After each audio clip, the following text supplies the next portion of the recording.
There's an interesting, I don't know if you would call it an epidemic, going on in journalism today, especially in the gaming industry, where, as this article from gamesindustry.biz, why do games media layoffs keep happening?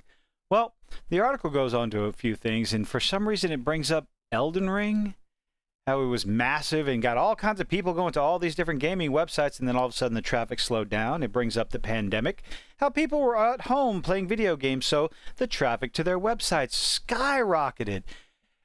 But why are these, I guess the aftermath of that is people started going back to work. They stopped playing so many video games, and the traffic to the websites decreased, probably on an exponential level.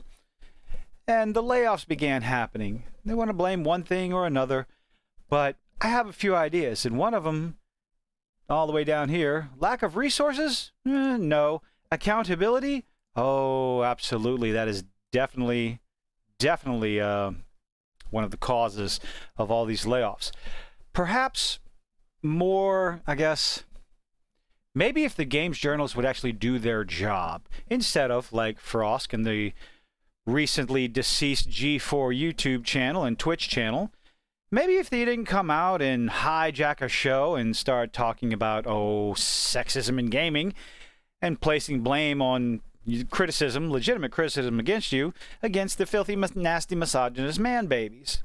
Or maybe, just maybe, if you're a games journalist, you actually know how to play the games that you are reviewing, or just know how to play games in general at a level on par with some idiotic schmuck like me who has a YouTube channel.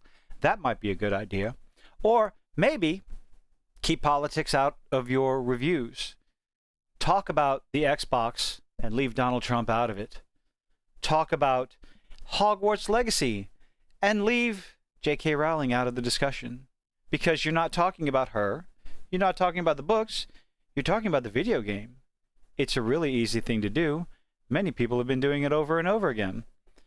So many instances where these so-called game journalists want to review a game, or they try to get themselves with some, I guess, experience in journalism, where they take over the games journalist market and do everything they can, at every chance they can, to insert their own ideological beliefs, religious beliefs, political beliefs into the article about video games where it does not belong.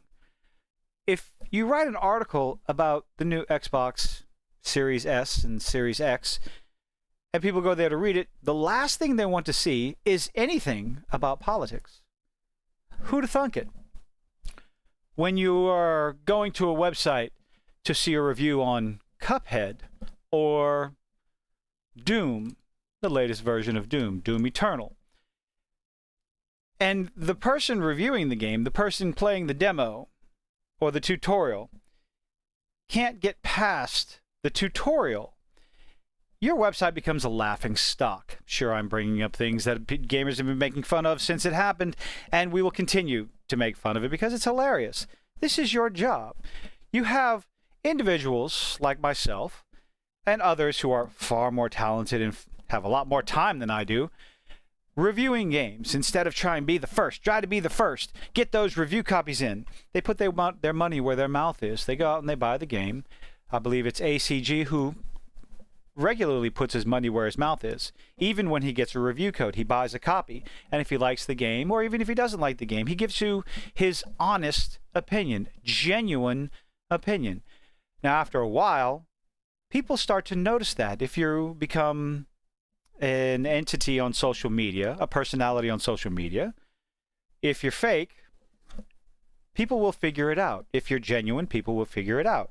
Whether they agree with your opinion or not, they will figure it out. And if you're honest enough, if you're genuine enough, then you will gain a fan base in a natural, organic way. But what a lot of these game journalists try to do is insert their own beliefs into the game, and instead of reviewing the game, they give some nonsensical opinions on Donald Trump.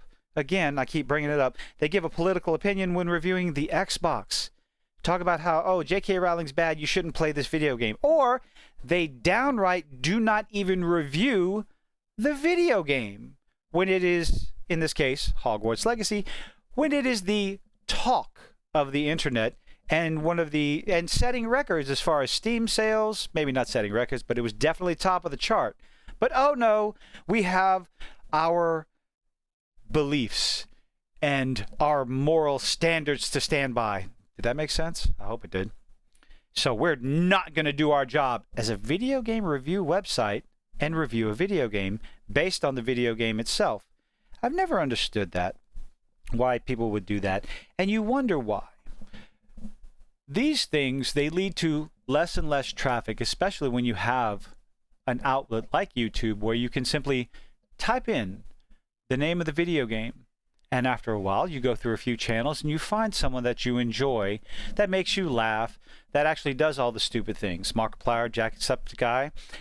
There was quite some time where I would simply type in the name of the game and type their name in there, and I would go find them. I did the same thing with ACG and even did it for Angry Joe. His video game reviews are pretty fantastic. His television series and movie reviews, maybe not so much. Don't look him up on Twitter if you have a differing political opinion. Just watch his game reviews. He's pretty good with that. I don't really care for his skits, but anyway, they're okay. Find regular people getting on YouTube. More and more people are getting on YouTube by the day, actually. They're finding people who they can relate to, honest, genuine schmucks like myself, and actually honest, genuine people, normal people, relatively normal people, who decided to make their channel because they like playing video games, they like talking about video games, and they found they were decent at it. So the more of these jacktivist journalists who take over the video game review websites and run them into the ground with their moronic ideology, or just ideology in general, even if you agree with it, how much of that do you want to see in a video game review? So honestly, why did these layoffs keep happening? Because they did it to themselves. Instead of actually doing their jobs, reviewing the video game, and giving their honest opinion, they decided to put their own personal beliefs, politics, religion, ideologies, whatever you call it, where it didn't belong. Gamers don't care about politics. They don't care about your religion. They don't care about your gender, your skin color, or anything. They really don't. They care about the game. Is it good? Does it look pretty? Is the style aesthetically pleasing? Those are the things that matter, not any of the other things that I mentioned. But hey, what do I know? I'm just an old ass gamer. But hey, let me know what you think.